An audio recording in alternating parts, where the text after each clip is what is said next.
삶을 낭비하지 말라. 서문. 성경은 말한다. 너희는 너희 자신의 것이 아니라 값으로 산 것이 되었으니 그런즉 너희 몸으로 하나님께 영광을 돌리라. 고린도전서 6장 19에서 20절. 나는 당신이 이 말씀을 쓰거나 몸이 건조하게 느끼지 않고 달게 느꼈으면 하는 마음으로 이 책을 썼다. 당신은 둘 중 하나다.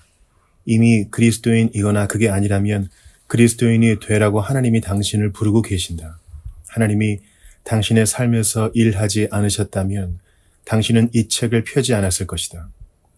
이미 그리스도인이라면 당신은 자신의 소유가 아니다. 그리스도께서 그분의 생명을 주고 당신을 사셨기 때문이다. 당신은 이제 이중으로 하나님의 소유다. 하나님이 당신을 지으셨고 당신을 사셨다. 이제 당신의 삶이 당신의 소유가 아니라는 뜻이다. 당신의 삶은 하나님의 소유다. 그러므로 성경은 말한다. 너희 몸으로 하나님께 영광을 돌리라. 바로 이런 목적에서 하나님이 당신을 지으셨다.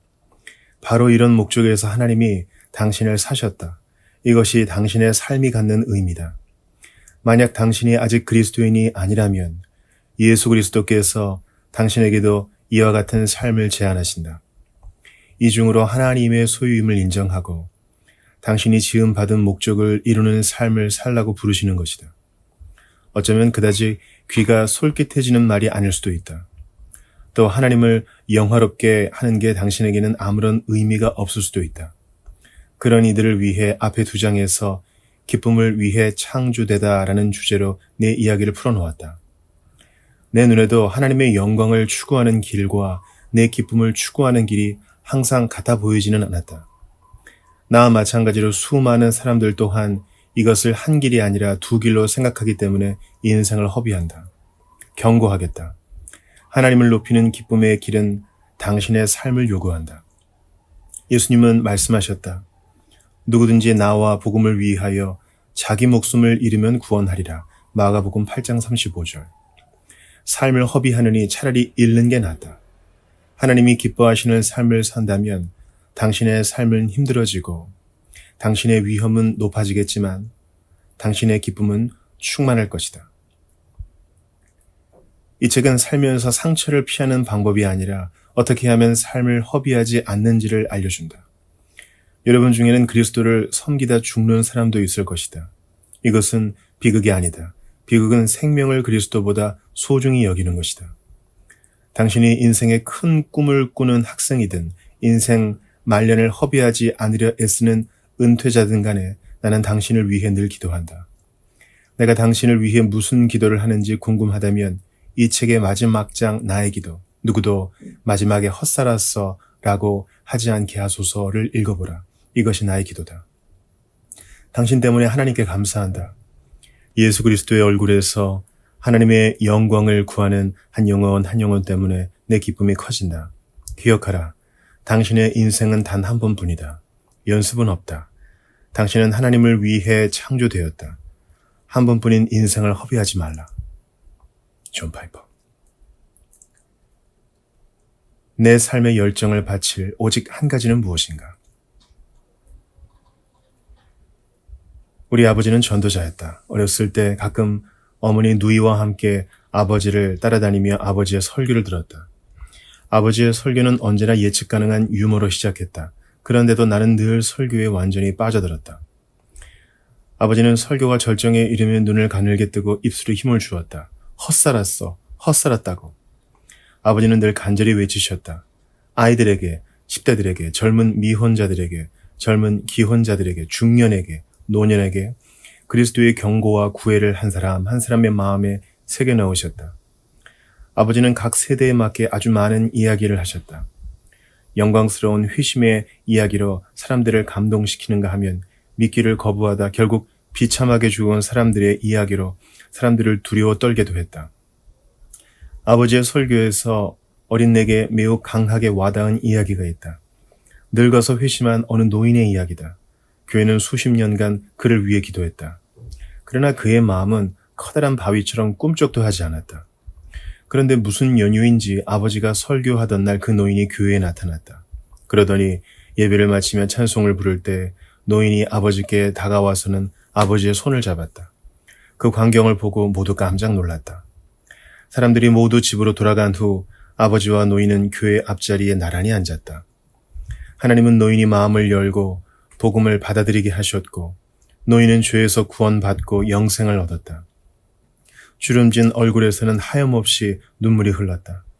그가 울면서 중얼거린 말 한마디가 내 가슴에 박혔다. 헛살았어요. 여태 헛살았습니다. 인생을 헛살았다고 흐느끼는 노인의 이야기가 회심도 못한 채 젊은 나이에 자동차 사고로 목숨을 잃은 젊은이의 이야기보다 내 가슴에 더 깊이 박혔다. 그 어린 나이에 내게 하나님은 삶을 허비하면 안 된다는 경각심과 열정을 일깨워 주셨다. 내가 노년에 헛살았어, 헛살았다고 라며 통곡하는 모습은 생각만 해도 무섭고 끔찍했다. 한 번뿐인 인생 곧 지나가리라. 어린 시절 내게 깊은 영향을 미친 또 하나의 문장은 부엌 싱크대 위에 걸린 액자에 쓰여 있단 말이다. 내가 6세에 그 집으로 이사해 18세에 대학에 들어가 집을 떠날 때까지 거의 매일 그 액자를 보며 살았다. 거기엔 이런 글귀가 적혀 있었다. 한 번뿐인 인생 곧 지나가리라. 오직 그리스도를 위해 한 일만 영원하리라. 글귀 왼쪽에는 초록빛 언덕과 갈색 오솔길이 그려져 있었다. 유년 시절 그리고 동경과 고민으로 가득했던 10대 시절 내내 갈색 오솔길을 보며 언덕 너머에 무엇이 있을까 궁금해했다. 하지만 글귀가 전하는 메시지는 분명했다. 인생은 한 번뿐이다. 연습은 없다. 인생을 재는 영원한 잣대는 예수 그리스도다. 이제 그 액자는 우리 집 현관에 걸려있다. 나는 집을 나설 때마다 그 액자를 본다. 내 삶을 허비한다는 게 무슨 뜻인가? 가장 중요한 질문이다. 좀 더 긍정적으로 묻는다면 삶을 허비하지 않고 잘 산다는 게 무슨 뜻인가? 나는 이 질문의 해답은 고사하고 이 질문을 어떻게 표현해야 하는지도 몰랐다. 내 삶을 허비하지 않는다는 말의 반대는 무엇인가? 자기 분야에서 성공한다인가? 최고로 행복하게 산다인가? 대단한 일을 이룬다인가? 가장 깊은 의미와 중요성을 발견한다인가? 가능한 한 많은 사람을 돕는다인가? 그리스도를 온 힘을 다해 섬긴다인가? 내가 하는 모든 일에서 하나님을 영화롭게 한다인가? 그게 아니면 이 모든 삶의 꿈을 이룰 핵심과 초점과 본질이 있는가? 잃어버린 세월. 솔직히 나는 이 질문이 내게 얼마나 중요한지 잊고 살았다. 어린 시절의 기록을 훑어보기 전까지는 그랬다. 1964년에 내가 사우스캐롤라이나를 영영 떠나려 할 때 웨이드 햄프턴 고등학교에서 시와 수필을 담은 간단한 문집을 발간했다. 그 문집의 뒷부분에 조니 파이퍼라는 필명으로 네 시가 한 편 실렸다. 중요한 부분은 시 제목과 처음 내행이었다. 시 제목은 잃어버린 세월이었다. 시 옆에는 흔들 의자에 앉은 노인의 그림이 있었다. 시는 이렇게 시작한다. 오랜 세월, 나 세상의 숨은 의미를 탐구했으나 오랜 세월, 젊음을 바친 내 탐구가 헛수고였네. 이제 내 인생 저물어 가는데 나 탐구를 다시 시작해야 하네. 이 시를 쓴 지 수십 년이 지났으나 나 헛살았네, 나 헛살았어 라는 무서운 후렴구가 지금도 귓가에 생생하다. 그때 내 속에서 삶의 본질과 핵심을 향한 열정이 깨어났다. 이것은 허용되는가 라는 질문은 핵심이 무엇이며 본질이 무엇인가 라는 질문 앞에 빛을 잃었다. 최소한의 도덕이나 최소한의 의미를 중심으로 어디까지 허용할 것인가 라는 질문에 따라 삶을 세우려는 생각이 역겨워졌다. 최소한의 삶은 내가 원하는 게 아니었다. 실체의 변두리를 맴도는 삶 또한 살고 싶지 않았다. 나는 삶의 핵심을 깨닫고 추구하고 싶었다. 실존주의는 우리가 호흡하는 공기와 같았다. 대학에서 공부하면서 삶의 본질을 놓치지 않으며 허비하지 않으려는 나의 열정이 더욱 강해졌다. 어른이 되어가는 소년의 내적 동료를 초월하는 중요한 이유가 있었다. 그것은 바로 혼란스러웠던 1960년대 말의 사회 분위기였다. 어디서나 본질에 대한 논의가 끊이지 않았다. 실존주의는 그야말로 우리가 호흡하는 공기와 같았다. 실존주의의 모토는 사르트르가 내놓은 실존이 본질에 앞선다였다. 먼저 우리가 존재하고 그런 다음 그 존재를 통해 우리가 자신의 본질을 창조한다. 우리는 자신이 무엇이 될지 자유롭게 선택함으로써 자신의 본질을 창조한다. 우리 외부에는 추구하거나 따라야 할 본질이 없다. 그것을 하나님이나 의미나 목적이라 부르자. 그러나 우리가 자신의 용감한 실존을 통해 창조할 때까지 그것은 존재하지 않는다. 이것이 오늘날의 포스트 모더니즘과 비슷한데 라고 생각한다면 놀랄 필요 없다. 해 아래 새 것은 없고 다만 끝없는 재포장만 있을 뿐이다. 캄캄한 극장에 앉아 연극계가 낳은 실존주의의 후손이라 할 수 있는 부조리 극을 봤던 기억이 난다. 사무엘 베케트의 고도를 기다리며였다. 블라디미르와 에스트라공은 나무 밑에서 대화하며 고도를 기다린다. 하지만 그는 좀처럼 오지 않는다. 연극이 끝날 무렵에야 한 소년이 고도는 오지 않는다고 말한다. 두 사람은 떠나기로 결정하지만 처음 그 자리에서 꼼짝도 하지 않는다. 결국 이들은 어디에도 이르지 못한다. 그렇게 막이 내리고 고도는 끝내 오지 않는다. 이것이 베케트가 나 같은 사람들 곧 자유롭고 구속받지 않는 나의 실존으로 나 자신의 본질을 창조하는 대신 사물의 본질을 기다리고 구하며 발견하길 바라는 사람들을 보는 시각이었다. 초월적 대상이나 목적, 초점, 본질을 추구한다면 그 어디에도 이르지 못한다. 이것이 베케트가 암시하는 내용이다. 어디에도 없는 사람. 비틀즈는 1965년 12월에 러버 소울이라는 음반을 냈으며 자신들의 실존주의를 우리 세대를 향해 아주 설득력 있게 노래했다. 비틀즈의 실존주의는 존 레논이 쓴 어디에도 없는 사람이라는 곡에서 가장 분명하게 나타난다. 그는 정말 어디에도 없는 사람, 어디에도 없는 그의 땅에 앉아 어디에도 없는 사람을 위해 어디에도 없는 계획을 세우네. 그는 관점도 없고 자신이 어디로 가는지도 모르네. 조금은 당신과 나를 닮지 않았는가? 당신은 분별 없는 시대였으며 특히 대학생들에게 더욱 그러했다. 감사하게도 하나님은 침묵하지 않으셨다. 모든 사람이 다 부조리의 미끼와 거대한 공허의 유혹에 넘어간 것은 아니다. 모든 사람이 다 알베르 까미와 장폴 사르트르의 부름에 굴복한 것은 아니다. 진리의 뿌리를 두지 않은 사람들조차 우리가 아는 것 이상의 무엇이 틀림없이 있음을 알고 있었다. 이는 우리 밖에 존재하며 우리가 거울에서 보는 자신보다 더 크고 위대하며 인생을 바칠 만한 가치가 있다. 바람만이 아는 대답. 밥 딜런은 간접적인 희망의 메시지를 담은 노래들을 만들었는데 이러한 노래들이 폭발적인 반응을 일으킨 정확한 이유는 우리를 영원히 기다리게 하지 않을 실체를 암시했기 때문이다. 상황은 곧 바뀔 것이다. 머지않아 느린 자가 빠른 자가 되며 첫째가 마지막이 될 것이다. 우리가 부조리한 우리 운명의 실존적 주인이기 때문이 아니다. 그날은 곧 올 것이다. 시대가 변하고 있다라는 노래에서 이것을 느낄 수 있다. 선이 그어지고 저주가 들이온다. 지금은 느린 자가 훗날 빨라지리라. 지금의 현재가 훗날 과거가 되리라. 세상 질서 빠르게 변하니 지금 첫째인 자가 훗날 꼴찌가 되리라. 시대가 변하고 있기에. 실존주의자들이 딜런의 노래를 들었다면 틀림없이 화를 냈으리라. 딜런은 대히트곡 바람만이 아는 대답에서 그 해답은으로 반복되는 대담한 가사를 통해 모든 게 옳다는 실존주의자들의 상대주의를 그들도 모르는 새에 쓸어버렸기 때문이다. 얼마나 더 우러러 보아야 하늘이 보일까? 얼마나 더 귀 기울여야 사람들의 울음이 들릴까? 얼마나 많은 사람이 죽어야 너무 많이 죽었는지 알까? 그 해답은 친구여, 바람만이 알지. 그 해답은 바람만 알지. 왜 사람들은 그렇게 많이 우러러 보고도 하늘을 보지 못하는가? 저 위에 우리가 봐야 할 하늘이 있다. 당신은 수만 번 우러러 보고도 하늘을 못 보았다고 할지 모른다. 그러나 이것은 하늘의 객관적 존재에 아무 영향도 미치지 못한다. 하늘은 늘 거기 있고 어느 날 당신은 그 하늘을 본다. 그렇다면 얼마나 우러러 보아야 그 하늘을 보겠는가? 해답이 있다. 친구여, 그 해답은 당신이 고안해내거나 창안해내는 게 아니다. 당신이 해답을 만들어내는 게 아니다. 해답은 당신 바깥에 있다.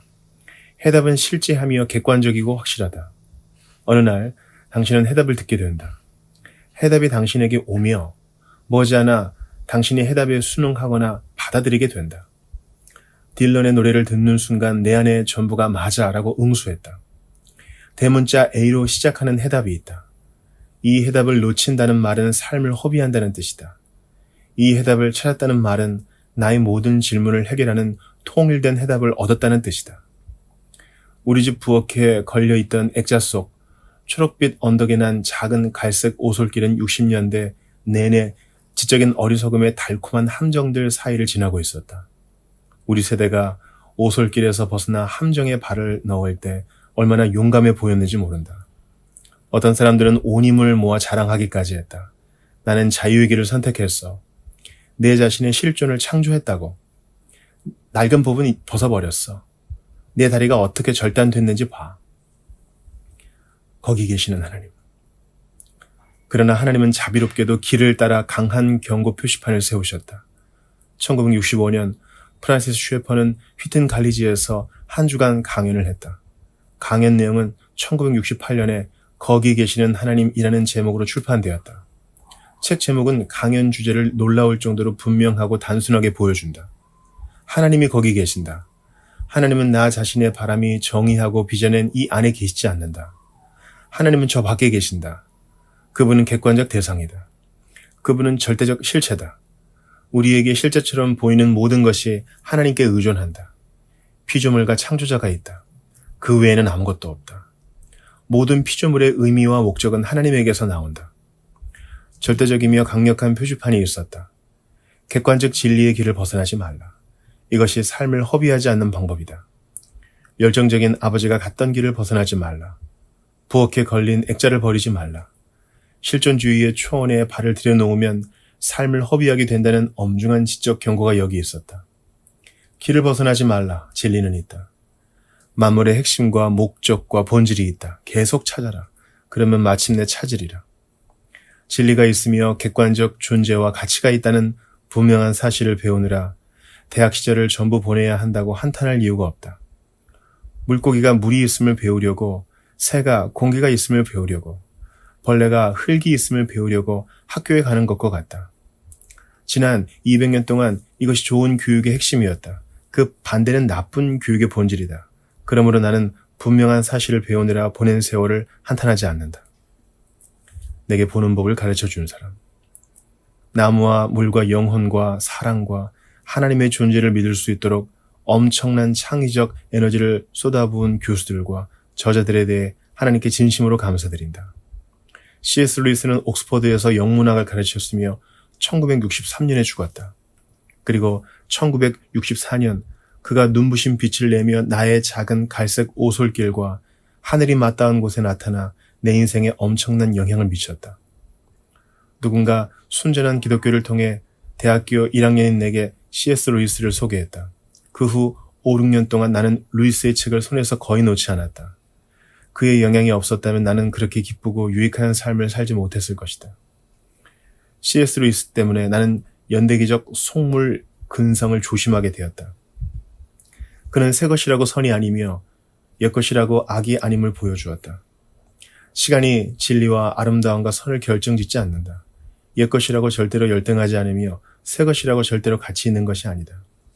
이러한 루이스의 가르침 덕분에 나는 새 것의 폭정에서 벗어났으며 옛 것의 지혜에 눈을 떴다. 지금도 내 영혼의 양식은 대부분 몇백 년 전에서 온다. 루이스처럼 분명한 사실을 설득력 있게 논증한 사람을 보내신 하나님께 감사한다. C.S. 루이스는 생생히 살아있는 유쾌한 상상과 엄격하고 날카로운 논리가 영혼을 휘젓는 깊은 느낌이 상충되지 않는다는 것을 내게 증명하고 확신시켜 주었다. 그는 낭만적 합리주의자였다. 그는 오늘날 거의 모든 사람이 상호 배타적이라고 생각하는 것들을 결합시켰다. 합리주의와 시를, 냉철한 논리와 따뜻한 감성을, 정교한 산문과 자유로운 상상을 결합시켰다.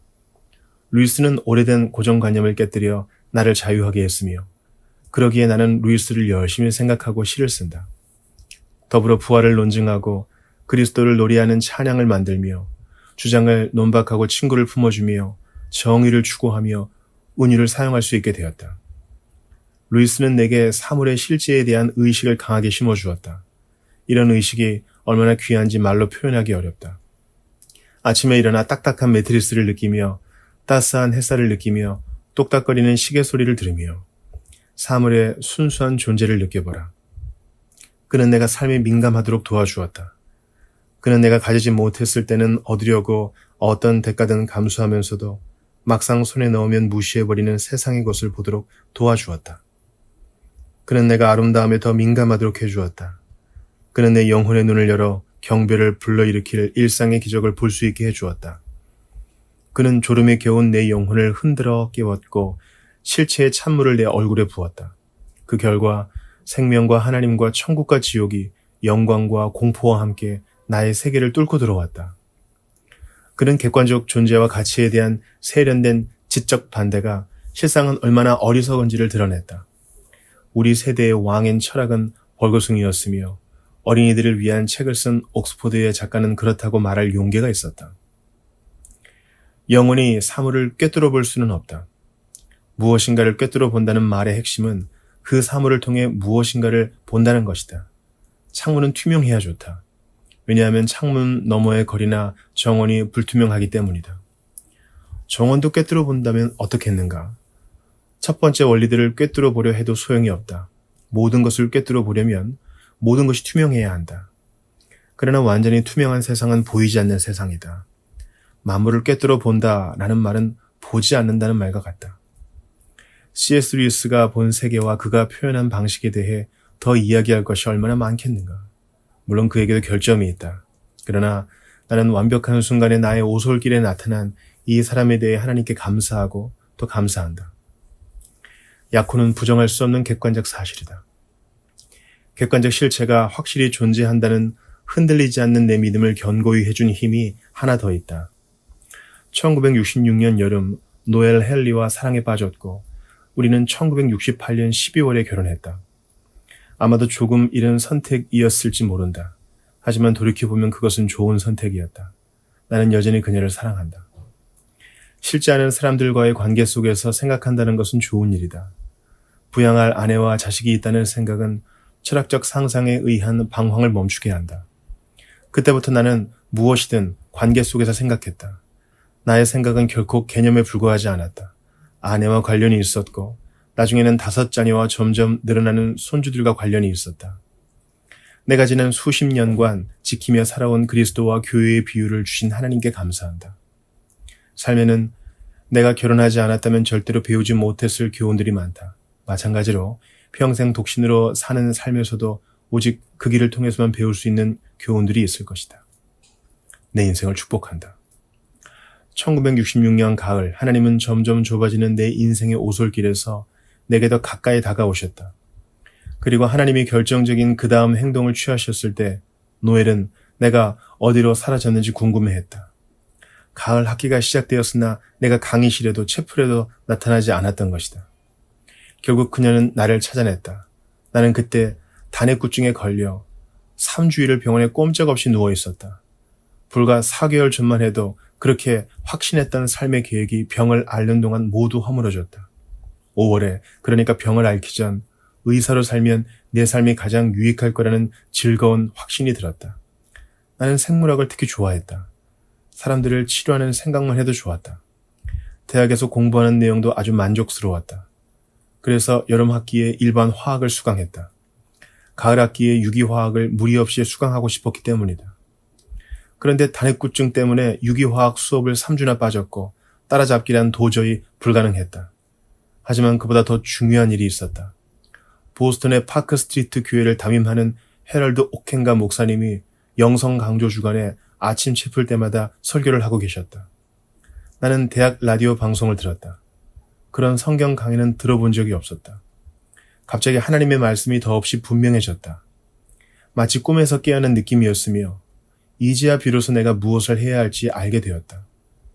마침내 노엘이 나를 찾아내 병문안을 왔을 때 물었다. 내가 의사가 되는 길을 포기하고 신학교에 간다면 어떻게 하겠어요? 노엘은 이렇게 대답했다. 하나님이 당신을 이끄시는 곳이라면 어디든 따라갈게요. 그때부터 하나님의 말씀을 전하는 일꾼으로 사는 것이 내 삶의 소명임을 단 한 번도 의심하지 않았다.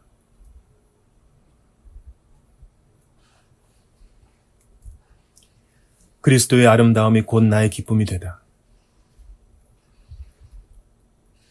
1968년 하나님의 말씀을 전하는 사역자가 된다는 게 내게 무슨 의미인지 전혀 몰랐다.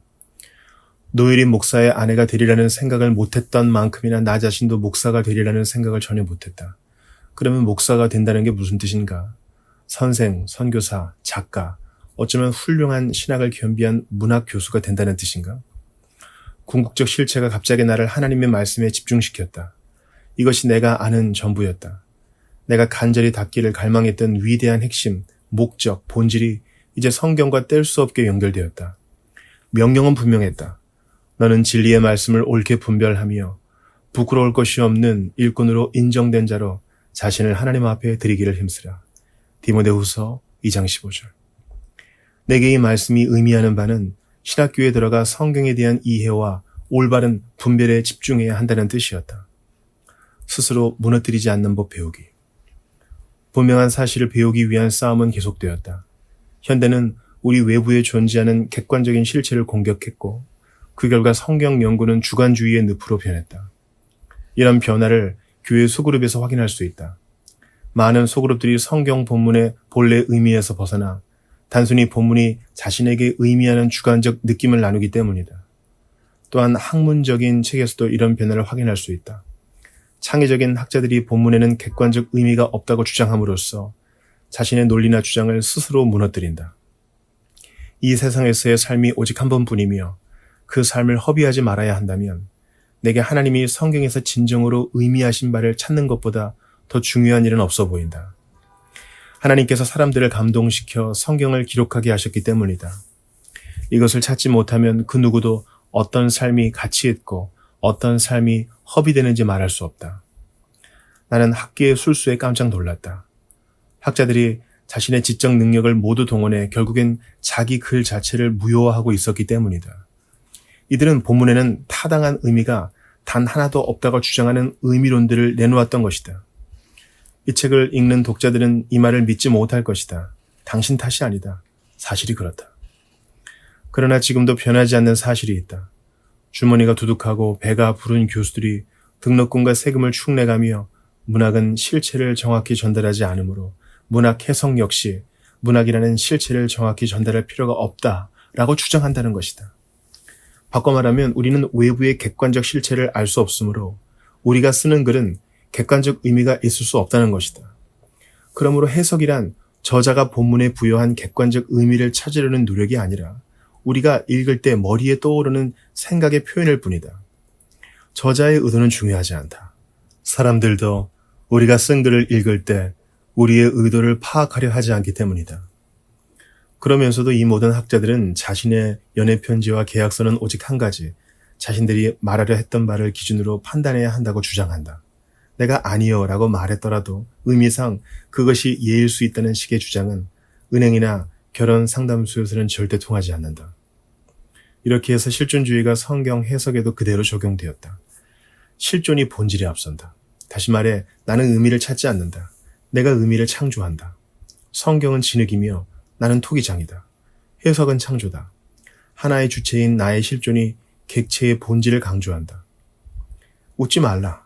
이들은 진지했다. 지금도 진지하다. 다만 지금은 이름을 달리 바꿨을 뿐이다. 한낮의 태양만큼 분명한 진실을 지키다.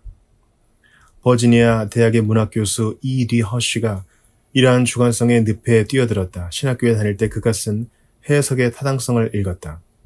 마치 의미에 관한 그 시대의 개념이라는 모래늪에 빠졌는데 갑자기 발밑에 견고한 바위가 닿는 느낌이었다.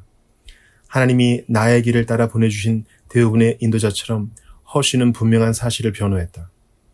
그는 저자가 글을 쓸 때 염두에 두었던 본래 의미가 실제로 있다고 주장했다. 타당한 해석은 본문에서 이러한 저자의 의도를 탐구하며 그 의도를 찾아야 할 합당한 이유를 제시한다는 것이었다. 이는 내게 한낮의 태양만큼이나 분명해 보였다. 모든 사람들이 일상생활에서 이런 전제하에 말을 하고 글을 썼다. 그 누구도 자신의 메모나 편지나 계약서가 본인의 의도와 다르게 해석되길 원하지 않는다. 그러므로 기본 예의, 즉 황금률, 다른 사람에게 대접받고 싶은 대로 그들을 대하라는 원칙은 우리의 말과 글이 읽혀지길 원하는 대로 다른 사람들의 말과 글을 읽으라고 요구한다. 의미에 관한 많은 철학적 논의가 내게는 위선으로 보였다. 말하자면 대학에서는 객관적 의미를 허물면서도 집에서는 그것을 주장하는 것이다. 하지만 나는 이런 게임을 하기 싫었다. 완전히 인생을 허비하는 느낌이었기 때문이다. 객관적이며 변하지 않는 본래 의미에 근거한 타당한 해석이 불가능하다면 나는 이렇게 말하리라. 먹고 마시고 즐기자. 절대로 학문을 실제로 중요한 듯 다루지 말자. 신의 죽음과 의미의 상실. 모든 것이 맞아떨어지고 있었다. 1966년 4월의 어느 날 휘튼 칼리지 도서관 2층 구석에 앉아 타임 최신호 표지 기사를 읽고 있었다. 기사 제목은 하나님은 죽었는가? 였다. 토마스 알타이저 같은 기독교 무신론자들은 그렇다고 했다. 이는 새로운 뉴스가 아니었다. 이미 수백 년 전에 프리드리히 니체가 하나님이 죽었다고 발표했다. 하나님이 어디 있는가? 내가 말하노니 우리가 그를 죽였다. 당신과 내가. 우리 모두가 그의 살해범이다. 하나님은 죽었다. 하나님은 죽었으며 우리가 그를 죽였다. 고백의 대가는 컸다. 니체는 마지막 11년을 유사 긴장증을 앓다가 1900년에 죽었다. 그러나 1960년대의 용감한 기독교 무신론자들은 초인으로 하나님을 대신한 대가를 계산하지 않았다. 마치 비행기에서 맥주를 너무 많이 마셔 5줄이나 뒤에서 자기 자리를 찾는 사람들처럼 실존주의라는 독주의 창의적인 신학자들의 혀가 풀렸다. 그래서 하나님이 죽었다는 자살 행위나 다름없는 주장을 또다시 내놓았다. 그런데 하나님이 죽었을 때 본문의 의미도 죽었다. 객관적 실체의 근거가 죽으면 객관적 실체에 대한 글과 말도 죽는다. 둘은 하나다. 그래서 나는 1960년대에 하나님을 죽이는 광기에서 벗어난 후 1970년대에 해석학적 주관주의의 위선적인 공허에서도 자연스럽게 벗어났다. 해석학적 주관주의란 그 어떤 문장에도 객관적 의미란 없다라는 이중적 주장을 말한다. 이제 나는 신학교에서 해야 할 진정한 일을 할 준비가 되었다. 바로 성경이 말하는 삶을 허비하지 않는 법을 찾는 것이었다. 성경 읽기의 엄격한 훈련 배우기. 이 부분에서 다니엘 풀러에게 헤아릴 수 없는 빚을 졌다. 그는 해석학, 즉 성경을 해석하는 방법을 다루는 학문을 가르쳤다. 그는 내게 허쉬를 소개해 주었으며 내가 허쉬의 책을 세밀하게 읽게 했을 뿐 아니라 매튜 아놀드가 말한 엄격한 훈련을 따라 성경을 읽는 법도 가르쳐 주었다. 또한 그는 내게 분명한 사실을 보여주었다. 성경 구절은 줄에 꿰인 구슬이 아니라 서로 연결된 고리라는 것이다. 저자들은 통일된 사고 패턴을 전개했다. 그들은 이렇게 말했다. 여호와께서 말씀하시되 오라 우리가 서로 변론하자. 이사야 1장 18절. 이 말은 성경의 각 단락에서 일관된 한 가지를 말하려면 각 부분이 나머지 부분과 어떻게 연결되는지 질문해야 한다는 뜻이다. 그 다음에는 단락들이 동일한 방법으로 서로 연결되어야 한다. 그 다음에는 장들이, 그 다음에는 책들이 연결되어 마침내 성경의 통일성이 스스로 드러나야 한다. 나는 내 인생의 작은 갈색 오솔길이 과수원, 포도원, 그리고 향기 짙고 가슴이 두근거리게 하며 삶을 바꿔놓는 열매로 가득한 동산에 이르렀다고 느꼈다. 이토록 많은 진리와 아름다움이 이렇게 작은 동산에 농축된 광경은 한 번도 본 적이 없었다. 지금도 그렇지만 그때 내게 성경은 마르지 않는 삶 같았다. 이것이 단핵구증으로 병원에 누워있을 때 하나님이 나를 말씀의 사역자로 부르셨을 때 꿈꿨던 것이다. 그때부터 내 안에는 늘 한 가지 의문이 있었다. 언뜻 보이는 이 아름다운 하나님의 진리의 핵심, 목적, 초점, 본질은 무엇인가? 나와 만물의 존재 이유. 수업을 하나씩 들으면서 모자이크 조각들이 제자리를 찾았다. 신학교에서 보낸 3년은 참으로 귀한 선물이었다. 플러 박사와 함께 한 마지막 수업, 성경의 통일성에서 성경 전체를 하나로 묶는 통일의 깃발이 올라갔다. 하나님은 그분의 영광이 온전히 드러나도록 구속사의 순서를 정하셨다. 마지막에 최대한 많은 사람들이 하나님을 향한 가장 뜨거운 사랑을 품는 데 필요한 역사적 선례를 갖게 하기 위해서였다. 하나님이 전체 구속사에서 하시는 일이 하나 있다. 가장 많은 사람들이 마음을 다하고 힘을 다하고 뜻을 다해 그분을 영원히 기뻐하게 만드는 방식으로 자신의 자비를 나타내시는 것이다. 새로 창조된 땅이 이런 사람들로 가득 찰 때 자신의 자비를 나타내려는 하나님의 목적이 성취된다. 성경에 기록되었듯이 구속사의 모든 사건과 그 의미는 하나로 연결되어 이 목적을 이룬다는 점에서 통일성이 있다. 이 글에 내 미래의 씨앗이 숨어 있었다. 내 삶을 움직이는 열정의 뿌리가 여기 있었다. 씨앗 가운데 하나는 영광이라는 단어 속에 있었다. 영광 속에서 하나님의 목적은 그분의 영광을 온전히 드러내는 것이었다. 또 다른 씨앗은 기뻐하라 라는 단어 속에 있었다. 하나님의 목적은 그분의 백성이 그분 안에서 전심으로 기뻐하는 것이었다. 나는 지금까지 이러한 하나님의 두 목적이 어떻게 연결되며 어떻게 둘이 아니라 하나인지를 깨닫고 실천하며 가르치고 전하는 일에 내 삶의 열정을 바쳤다. 내 삶이 끝날 때 헛살았어 라고 말하지 않으려면 어떻게 해야 하는지 점점 더 분명해졌다. 하나님의 궁극적인 목적을 발견하고 그 목적에 동참할 때까지 황소걸음으로 쉬지 않고 오르막길을 걸어야 했다. 완전히 만족스럽고 하나 되게 하는 단 하나의 열정이 내 삶에 있어야 한다면 그것은 하나님의 열정이어야 한다. 다니엘 플러가 옳다면 하나님의 열정은 그분의 영광을 드러내고 내 마음에 기쁨을 주는 것이다. 이 진리를 발견한 후 나는 이를 경험하고 실험하며 설명하는 데 모든 삶을 바쳤다. 이 진리는 해가 갈수록 더 분명하고 확실해졌다. 하나님을 영어롭게 하기와 하나님을 기뻐하기가 서로 다르지 않다는 사실이 더 분명해졌다. 둘의 관계는 과일과 동물의 관계가 아니라 과일과 사과의 관계와 같다. 사과는 과일의 한 종류다. 하나님을 가장 기뻐하는 것은 그분을 영어롭게 하는 한 방법이다. 하나님을 기뻐하는 것은 그분을 가장 가치 있는 분으로 드러내는 방법이다. 돌파구를 마련한 18세기 설교자. 바로 이 무렵 조나단 에드워즈를 알게 되었고 성경 외에서 내가 본 그 어떤 것보다 그는 이 진리를 가장 강력하게 확증해 주었다. 그의 확증이 강력했던 이유는 이 진리가 성경 속에 있음을 그가 보여주었기 때문이다. 2003년에 우리는 그의 탄생 300주년을 맞이했다. 뉴 잉글랜드의 목사이자 신학자인 그는 성경을 제외하고 내게 가장 중요하고 소중한 스승이 되었다. 성경 밖에서 하나님과 그리스도인의 삶에 대한 나의 시각에 조나단 에드워즈만큼 큰 영향을 미친 사람은 없었다. 나는 그가 자신의 인생을 허비하지 않도록 이끄신 하나님께 감사한다. 조나단 에드워즈는 54세에 천연두 예방접종 부작용으로 갑자기 세상을 떠났다. 그러나 그는 잘 살았다. 그의 삶이 감동적인 이유는 삶을 허비하지 않으려는 그의 정열 때문이며 하나님의 지존함을 향한 그의 열정 때문이다. 그가 20대 초반에 하나님의 영광을 위한 삶을 견고히 하려고 기록한 결심 가운데 몇 가지를 살펴보자. 결심 5. 절대로 한순간도 낭비하지 않겠으며 최대한 유익하게 활용하겠다. 결심 6. 살아있는 동안 온 힘을 다해 살겠다. 결심 17. 죽는 순간에 그렇게 살았으면 좋았을 텐데 라고 바라게 될 그대로 살겠다. 결심 22. 내가 다음 세상에서 누릴 행복을 최대한 쌓기 위해 내가 생각하거나 노력할 수 있는 모든 방법으로 나의 모든 힘과 능력과 활력과 열의와 완력까지 다하겠다. 에드워즈의 마음에서 하나님의 영광과 그리스도인의 행복이 어떤 관계인지 이해하지 못하면 마지막 결심은 뻔뻔스러울 만큼 자기중심적이며 위험해 보이기까지 한다. 그가 염두에 둔 완력은 사실 예수님이 이렇게 말씀하실 때 의미하신 바다. 만일 내 오른 눈이 너로 실족하게 하거든 빼어내버리라. 내 백체 중 하나가 없어지고 온몸이 지옥에 던져지지 않는 것이 유익하며. 마태복음 5장 29절. 자기 행복 추구와 관련해 기억해야 할 게 있다.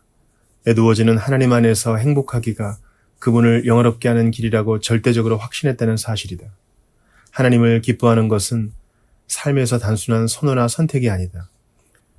우리의 즐거운 의무이며 따라서 우리 삶의 유일한 열정이어야 한다. 그러므로 하나님 안에서 가장 행복하려는 결심은 하나님을 다른 모든 행복의 근원보다 더 영광스럽게 드러내려는 결심이다. 하나님 안에서 행복하기와 하나님을 영화롭게 하기는 같다. 나를 위한 위대한 만남. 에드워즈는 이것을 이렇게 설명했다. 그는 이미 20대 초반에 이 중요한 부분에 대해 설교를 했다. 경건한 자들에게는 알 수도 없고 생각할 수도 없는 행복이 예비되어 있다. 그가 선택한 본문은 요한일서 3장 2절이었다. 장래에 어떻게 될지는 아직 나타나지 아니하였으나 하나님의 영광은 단순히 피조물이 그분의 완전함을 지각하는 데 있지 않습니다.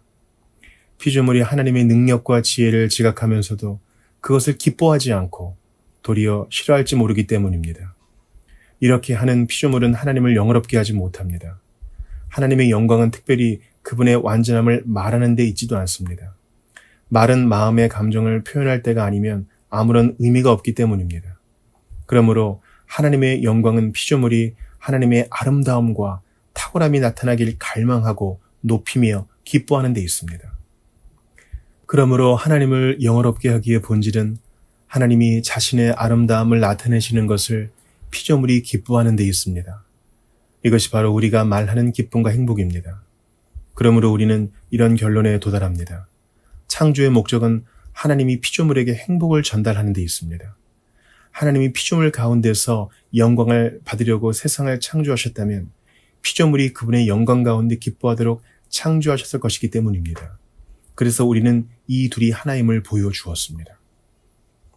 이것이 내게는 대연합이요 돌파구였다. 삶이란 무엇인가? 삶의 목적이 무엇인가? 나는 왜 존재하는가? 나는 왜 여기 있는가? 행복하기 위해서인가? 아니면 하나님을 영화롭게 하기 위해서인가? 수년 동안 말하지는 않았지만 내 속에는 둘이 충돌하는 느낌이 있었다. 하나님을 영화롭게 하거나 행복을 추구하거나 둘 중 하나를 택해야 할 것 같았다. 전자는 완전히 옳아 보였고 후자는 전혀 불가피해 보였다. 바로 이 때문에 나는 오랫동안 혼란과 좌절에 빠졌다. 그런데 문제를 더 복잡하게 하는 사실이 있었다. 머리로는 하나님의 영광을 강조하는 듯한 사람들이 그분을 그다지 기뻐하지 않는 듯했다. 또한 하나님을 가장 크게 기뻐하는 듯한 많은 사람들은 그분의 영광을 깊이 이해하지 못했다. 그러나 이제 미국 초기의 최고 지성인 조나단 에드워즈가 있었고, 그는 내 삶을 위한 하나님의 목적은 내가 하나님의 영광을 위한 열정을 품는 동시에 그 영광 속에서 나의 기쁨을 찾으려는 열정을 품는 것이며 이 둘은 동일한 열정이라고 했다. 이것을 알았을 때 허비하는 삶이란 무엇이며 삶을 허비하지 않으려면 어떻게 해야 하는지 깨달았다. 하나님은 우리를 단 하나의 열정으로 살도록 창조하셨다. 그것은 전부를 품으며 전부를 변화시키는 열정이며 삶의 모든 영역에서 하나님의 최고의 탁월함을 기뻐하고 드러냄으로써 하나님을 영화롭게 하려는 열정이다. 기뻐하기와 드러내기는 둘 다 중요하다. 우리가 하나님의 탁월함을 기뻐하지 않으면서 그것을 드러내려 한다면 위선의 껍데기를 드러내며 비웃음을 사거나 율법주의를 만들어내는 것이다. 그러나 우리가 하나님의 탁월하심을 기뻐하려 할 뿐 사람들이 보고 감탄하도록 그것을 드러내지 않는다면 자신을 속이는 짓이다. 왜냐하면 하나님께 사로잡힌 기쁨은 흘러넘치고 커져 다른 사람들의 마음에까지 퍼지는 특징이 있기 때문이다. 헛되이 낭비한 삶이란 모든 사람들이 기뻐하도록 모든 일에서 하나님의 지존하심을 드러내려는 열정이 없는 삶이다. 삶의 분명한 이유. 성경은 수정처럼 분명히 말한다. 하나님은 그분의 영광을 위해 우리를 창조하셨다. 그래서 하나님은 말씀하셨다. 내 아들들을 먼 곳에서 이끌며 내 딸들을 땅끝에서 오게 하며 내 이름으로 불려지는 모든 자, 곧 내가 내 영광을 위하여 창조한 자를 오게 하라. 이사야 43장 6, 7절. 하나님의 영광을 위해 살지 않을 때 우리의 삶은 허비된다. 내 말은 삶 전체를 뜻한다. 우리의 삶 전체가 하나님의 영광을 위해 존재한다. 성경이 먹고 마시는 세세한 부분까지 지적하는 이유가 여기 있다. 그런즉 너희가 먹든지 마시든지 무엇을 하든지 다 하나님의 영광을 위하여 하라. 고린도전서 10장 31절. 하나님을 기뻐하고 드러냄으로써 먹고 마시기를 비롯해 모든 부분을 하나님과 연결하지 않으면 삶을 허비하는 것이다. 하나님을 영화롭게 한다는 말이 무슨 뜻인가? 영화롭게 하다는 아름답게 하다라는 단어와 같다. 그러나 아름답게 하다는 대개 실제보다 더 아름답게 하다라는 뜻이다. 우리가 하나님을 영화롭게 한다는 말은 절대로 이런 뜻이 아니다. 하나님은 실제보다 더 영화롭게 되거나 더 아름다워질 수 없는 분이다. 하나님은 더 나아질 수 없는 분이며 무엇이 부족한 것처럼 사람의 손으로 섬김을 받으시는 분이 아니다. 영화롭게 한다는 말은 하나님께 영광을 더한다는 뜻이 아니다. 영화롭게 하다는 확대하다라는 단어에 더 가깝다. 그러나 여기서도 잘못 생각할 수 있다. 확대하다라는 말은 서로 다른 두 의미를 내포한다. 하나님과 관련해 하나는 예배지만 다른 하나는 악이다. 우리는 망원경처럼 확대하기도 하고 현미경처럼 확대하기도 한다. 현미경처럼 확대할 때 작은 물체를 실제보다 크게 보이게 한다. 진드기가 괴물처럼 크게 보인다. 하나님을 이런 식으로 확대하는 것은 악이다.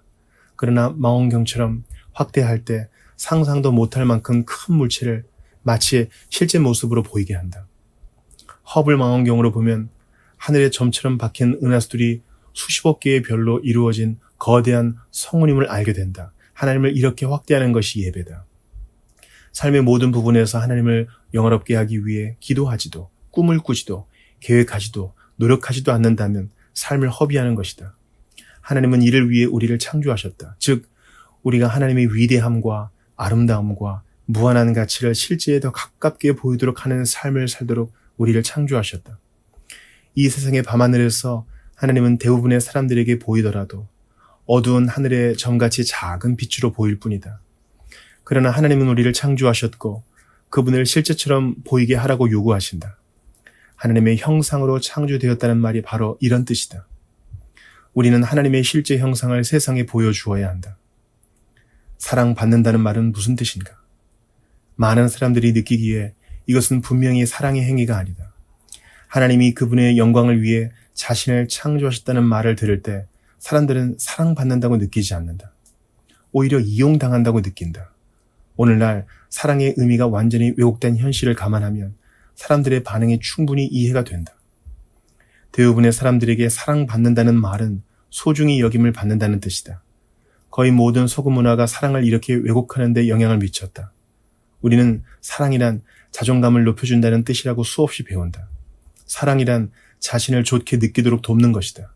사랑이란 거울을 주고 거울에 비친 자신을 좋아하도록 돕는 것이다. 그러나 이것은 성경이 말하는 하나님의 사랑이 아니다. 사랑이란 그 사람에게 최선을 행하는 것이다. 그러나 자신을 가장 사랑받아야 할 대상으로 삼는 것은 결코 우리에게 최선이 아니다. 사실 그것은 치명적인 방해 요소다. 우리는 하나님을 보고 또 맛보도록 지음받았다. 그분을 맛보고 최고로 만족하며 이로써 온 세상에 그분의 가치를 퍼뜨리도록 지음받았다. 사람들에게 모든 만족의 근원이신 하나님을 보여주지 않는다면 그들을 사랑하지 않는다는 뜻이다. 인간은 하나님을 보고 좋게 느끼도록 지음받았다. 그러므로 사람들이 스스로를 좋게 느끼도록 만든다면 그들을 알프스까지 데려가 사방이 거울인 방에 가두는 것과 같다. 하나님의 위대함을 경외하라. 이 세상에서 정말로 놀라운 기쁨의 순간은 자기 만족의 순간이 아니라 자기 망각의 순간이다. 그랜드 캐니언의 끝자락에 서서 자신의 위대함을 생각하는 것은 바람직하지 않다.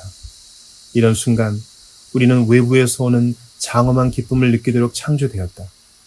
삶에서 드물고 귀한 이러한 순간들 하나하나는 훨씬 더 큰 탁월함의 메아리, 하나님의 영광의 메아리다. 그래서 성경은 말한다. 하늘이 하나님의 영광을 선포하고 궁창이 그의 손으로 하신 일을 나타내는도다. 때로 사람들은 하나님이 계시다면 그분이 지구라는 행성의 인간이라는 작은 존재에 관심을 가지신다는 것을 믿지 못한다. 이들은 우주가 너무 광대하기에 인간은 더없이 하찮다고 말한다. 그렇다면 왜 하나님은 그토록 작은 지구와 인간을 창조하고 관심을 가지셨을까? 이 질문 뒤에는 근본적으로 잘못된 우주관이 있다. 우주는 인간의 하찮음이 아니라 하나님의 위대함을 보여준다. 하나님이 인간을 작게, 우주를 크게 창조하신 목적은 자신을 말씀하시기 위해서다. 그리고 하나님이 자신을 말씀하시는 목적은 우리가 배우고 기뻐하게 하기 위해서다. 즉 그분이 무한히 크고 강하고 지혜롭고 아름답다는 사실을 배우고 기뻐하게 하기 위해서인 것이다. 허블 망원경이 측량할 수 없는 우주의 깊이를 더 많이 보여줄수록 우리는 하나님을 더 경외해야 한다. 우리와 우주의 불균형은 우리와 하나님의 불균형을 보여주는 하나의 비유다. 이것은 축소된 표현이다. 그러나 핵심은 우리를 무가치하게 하는 게 아니라 하나님을 영화롭게 하는 데 있다. 사랑한다면 하나님께로 인도하라. 다시 돌아가서 사랑받는다는 말은 무슨 뜻인가? 사랑은 죽어가는 영혼에게 생명을 주는 하나님의 영광의 아름다움, 특히 그분의 은혜를 보여주는 것과 관계가 있다. 우리는 하나님의 영광을 의식주와 건강에 대한 관심을 포함해 수많은 실제적인 방법으로 보여준다. 예수님의 말씀이 바로 이런 뜻이다. 이같이 너희 빛이 사람 앞에 비치게 하여 그들로 너희 착한 행실을 보고 하늘에 계신 너희 아버지께 영광을 돌리게 하라. 마태복음 5장 16절. 모든 선행은 하나님의 영광을 드러내야 한다. 선한 행위를 사랑의 행위로 만드는 것은 행위 자체가 아니라 하나님을 영화롭게 하려는 열정과 희생이다. 하나님을 보여주려 하지 않는다면 사랑하는 게 아니다. 우리에게 가장 절실히 필요한 존재는 하나님이기 때문이다. 전부를 다 가져도 하나님이 없으면 마지막에 멸망할 수밖에 없다. 성경은 자신의 모든 소유를 구제하고 자기 몸을 불사르게 내어줄지라도 사랑이 없을 수 있다고 말한다. 사람들이 영원한 기쁨을 위해 하나님을 향하도록 돕지 않는다면 당신은 사랑하는 게 아니다. 당신은 인생을 허비하고 있다. 사랑하심으로 영생을 주시다. 이제 하나님의 사랑이 무엇인지 생각해보자. 하나님은 우리를 어떻게 사랑하시는가? 단순한 논리로 이 질문에 답할 수 있다. 하나님은 우리가 영원히 누리도록 가장 좋은 것을 주시는데 하나님 자신이 가장 좋은 분이심으로 자신을 주심으로써 우리를 가장 사랑하신다. 그러나 우리는 논리에만 의존하지는 않는다. 성경은 이것을 분명히 한다. 하나님이 세상을 이처럼 사랑하사 독생자를 주셨으니 이는 그를 믿는 자마다 멸망하지 않고 영생을 얻게 하려 하심이라. 요한복음 3장 16절. 하나님은 자신의 아들 예수 그리스도를 희생하여 우리에게 영생을 주심으로써 우리를 사랑하신다. 영생이란 무엇인가? 영원한 자존감인가? 거울로 가득한 천국인가? 아니면 스노보드와 골프장, 그리고 환상적인 보상들로 가득한 어떤 낙원인가? 예수님은 자신의 말뜻을 정확히 밝히신다. 영생은 곧 유일하신 참 하나님과 그가 보내신 자 예수 그리스도를 아는 것이니이다. 요한복음 17장 3절. 영생이란 무엇인가?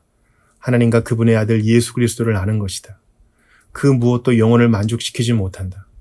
영혼은 경외받기에 합당하신 오직 한 분을 경외하도록 지음받았다. 모든 영웅은 그리스도의 그림자일 뿐이다.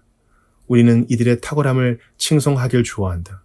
그렇다면 모든 탁월함을 지니셨으며 모든 기술과 달란트와 힘, 모든 명철과 분별과 선을 가장 온전히 보여주시는 분께서 우리를 얼마나 더 크게 만족시키시겠는가? 이것이 내가 지금까지 하려던 말이다. 하나님은 우리가 자아의 결박에서 벗어나 영원히 그분을 알고 높이도록 하심으로써 우리를 사랑하신다. 베드로 사도가 이것을 어떻게 말하는지 보라. 그리스도께서도 단번에 죄를 위하여 죽으사 의인으로서 불의한 자를 대신하셨으니 이는 우리를 하나님 앞으로 인도하려 하심이라. 베드로전서 3장 18절. 왜 하나님은 예수 그리스도를 보내 우리를 위해 죽게 하셨는가? 하나님이 그리스도를 보내 죽게 하신 목적은 우리가 모든 민족의 아버지이신 하나님께로 돌아갈 수 있게 하기 위해서다. 이것이 사랑이다. 하나님은 우리가 그분을 보고 또 맛보는 즐거움을 영원히 누리도록 스스로 큰 값을 치르며 반드시 하셔야 할 일을 감당하셨다.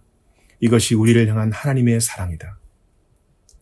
주께서 생명의 길을 내게 보이시리니 주의 앞에는 충만한 기쁨이 있고 주의 오른쪽에는 영원한 즐거움이 있나이다. 시편 16편 11절. 시편 기자의 고백이 사실이라면 사랑이 반드시 해야 할 일은 무엇인가? 사랑은 자아에 중독된 우리를 구해내고 변화된 우리를 하나님 앞으로 인도해야 한다. 하나님은 당신을 이용하시는가?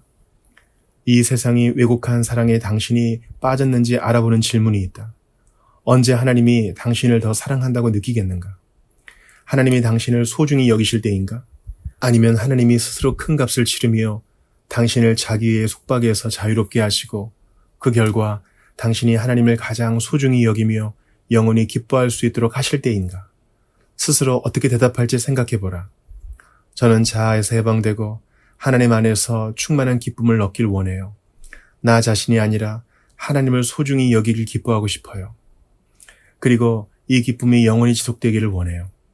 이렇게 대답했다면 앞서 말한 두려움에 대한 해답도 얻을 수 있다.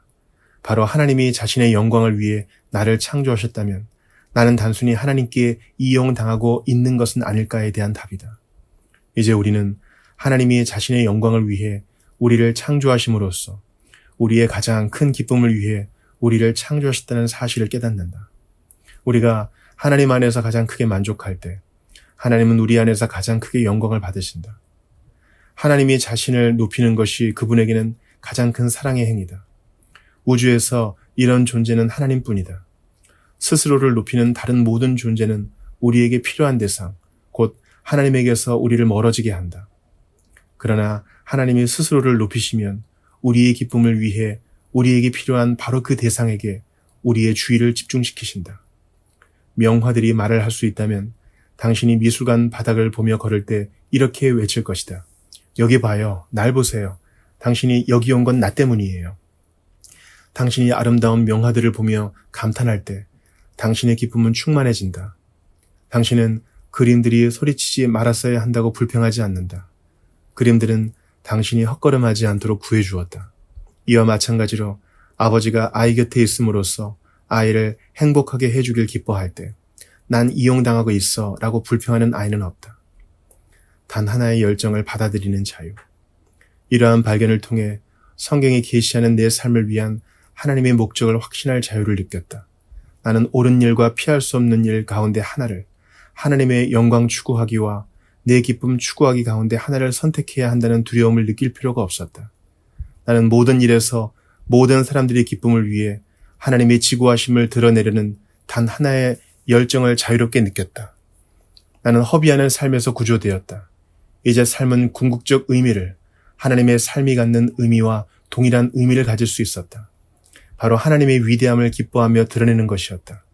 나는 오랜 탐구 끝에 만물의 핵심과 목적, 초점과 본질을 자유롭게 받아들였다. 그것은 실제였으며 객체로서 거기 있었다. 그 뿌리는 하나님 자신의 본질에 있었다. 완전하신 하나님은 영광스럽고 아름다우며 광대하시다. 그분의 완전함은 무한하고 영원하며 변함이 없으며 진리와 공의와 선과 지혜와 능력과 사랑이다. 우리가 존재하는 목적은 하나님에게서 나온다. 자신의 영광을 위한 하나님의 열심이 우리의 열정을 낳는다. 모든 사람들의 기쁨을 위해 모든 일에서 하나님의 지구하심을 기뻐하고 드러내려는 열정, 이것이 우리가 존재하는 유일하며 전부를 포괄하고 변화시키는 이유다. 하나님은 우리가 삶의 모든 영역에서 그분의 지구하신 탁월함을 기쁨으로 드러내는 단 하나의 열정으로 살도록 창조하셨다. 허비된 삶이란 이러한 열정이 없는 삶이다. 하나님은 우리 자신이 소중히 여김을 받기 위해서가 아니라 삶의 모든 부분에서 그분을 소중히 여기기 위해 기도하고 생각하고 꿈꾸고 계획하고 일하도록 부르신다. 이제 그리스도의 영광이 드러나다. 2001년 9월 11일 테러 이후 나는 죄인들을 위해 십자가에서 죽으시고 죽은 자 가운데서 다시 살아나신 그리스도의 탁월함을 숨김없이 기뻐하는 일이 얼마나 본질적인지 그 어느 때보다 분명하게 깨달았다. 우리는 하나님을 말할 때마다 그리스도를 높여야 한다. 다운주의가 팽배한 이 시대에 하나님의 영광을 모호하게 말해서는 안 된다. 그리스도 없는 하나님은 하나님이 아니다. 하나님이 아닌 하나님은 영혼을 구원하거나 만족시키지 못한다. 그의 이름이 무엇이든 그의 종교가 무엇이든 간에 하나님이 아닌 하나님을 따른다면 삶을 허비하게 된다. 그리스도 안에 계신 하나님만이 참 하나님이며 기쁨에 이르는 유일한 길이다. 내가 지금까지 말한 모든 내용이 이제 그리스도와 연결되어야 한다. 우리 집 부엌에 걸려있던 액자가 다시 생각난다. 오직 그리스도를 위해 한 일만 영원하리라. 하나님은 가장 고귀하고 영원한 즐거움을 우리에게 주시려고 흠없는 아들 예수 그리스도께서 피 흘리고 고통당하며 죽게 하셨다. 이것이 우리를 허비된 삶에서 구해내기 위해 치른 값이다. 그렇다면 하나님의 영원한 아들이 어떻게 하셨는가? 하나님과 동등됨을 취할 것으로 여기지 아니하시고 오히려 자기를 비워 종의 형체를 가지사 사람들과 같이 되셨고 자기를 낮추시고 죽기까지 복종하셨으니 곧 십자가에 죽으심이라. 빌립보서 2장 6에서 8절. 모든 것은 그분을 위해 창조되었다. 이러한 예수님은 그 안에는 신성의 모든 충만이 육체로 거하시는 분이셨으며 지금도 그런 분이다. 니케아 신조가 말하듯이 예수님은 하나님으로부터 나오신 하나님이며 빛으로부터 나오신 빛이며 참 하나님으로부터 나오신 참 하나님이시다. 또한 그분의 죽음과 부활은 역사 속에서 일어난 하나님의 핵심적인 행위다.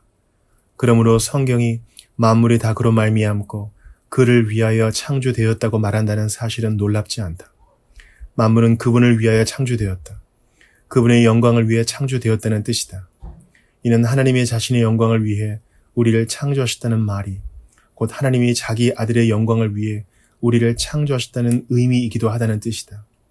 즉 하나님의 영광과 그리스도의 영광은 분리될 수 없다. 요한복음 17장의 기도에서 예수님은 가장 먼저 이렇게 간구하셨다. 아버지여, 때가 이르렀사오니 아들을 영화롭게 하사 아들로 아버지를 영화롭게 하게 하옵소서. 요한복음 17장 1절.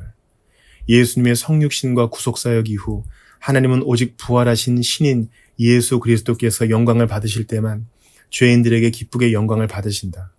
예수님이 피 흘리며 당하신 죽음이 하나님의 영광에 이글거리는 중심이다. 아들을 통하지 않고 아버지의 영광에 이르는 길은 없다. 하나님 앞에서 누리는 모든 기쁨과 그분의 오른편에 있는 모든 즐거움에 대한 약속은 오직 예수 그리스도를 믿는 믿음을 통해 주어진다. 그분을 거부하면 하나님을 거부하는 것이다. 예수님은 모든 사람과 모든 종교의 진위를 가리는 리트머스 시험지다. 예수님은 이것을 분명히 말씀하셨다. 나를 저버리는 자는 나 보내신 이를 저버리는 것이라. 누가복음 10장 16절. 그리스도를 배척하는 사람들과 종교들은 하나님을 배척한다. 다른 종교들이 참 하나님을 아는가? 그들이 예수님을 죄인들을 위해 십자가에 달려 죽으시고 하나님이 죽은 자 가운데서 다시 살리신 유일한 구주로 받아들이는가? 그러지 않는다면 그들은 구원하시는 하나님을 아는 게 아니다. 예수님이 하신 말씀은 이런 뜻이었다. 내가 곧 길이요 진리요 생명이니 나로 말미암지 않고는 아버지께로 올 자가 없느니라. 요한복음 14장 6절. 아들을 공경하지 아니하는 자는 그를 보내신 아버지도 공경하지 아니하느니라. 요한복음 5장 23절. 하나님이 너희 바리새인들의 아버지였으면 너희가 나를 사랑하였으리니. 요한복음 8장 42절. 사도 요한의 말도 이런 뜻이었다. 아들을 부인하는 자에게는 또한 아버지가 없으되 아들을 시인하는 자에게는 아버지도 있느니라. 요한일서 2장 23절. 지나쳐 그리스도의 교훈 안에 거하지 아니하는 자는 다 하나님을 모시지 못하되. 요한이서 1장 9절. 그리스도의 신성과 구원 사역을 배척하는 다른 종교들을 아무리 미워해도 아무 의미가 없다. 그들은 하나님을 모를 뿐더러 그들을 따르는 자들은 비극적으로 삶을 허비한다. 우리가 하나님의 영광을 보고 또 맛보려면 반드시 그리스도를 보고 또 맛보아야 한다. 그리스도는 보이지 아니하는 하나님의 형상이시기 때문이다. 그러므로 하나님의 영광을 받아들이려면 그리스도의 복음을 받아들여야 한다. 우리는 죄인이며 우리를 위해 죽으실 구원자가 필요하다. 그리고 이 구원자는 하나님의 영광을 가장 충만하고 아름답게 드러내는 분이시다. 그분이 우리가 받을 자격 없는 영원한 즐거움을 사셨으며 우리에게 가장 가치 있고 영원한 보화가 되신다. 복음은 그리스도의 영광에 대한 기쁜 소식이다. 이것이 복음의 본질이다. 우리는 그리스도를 믿음으로 회심할 때 마음의 눈으로 그리스도의 영광의 복음의 광채를 보는데 그리스도는 하나님의 형상이다. 복음은 비할 데 없는 아름다움에 관한 좋은 소식이다. 바울의 표현을 빌리면 복음은 그리스도의 영광에 관한 좋은 소식이다. 우리는 그리스도를 받아들일 때 하나님을 받아들인다. 우리는 하나님의 영광을 보고 또 맛본다.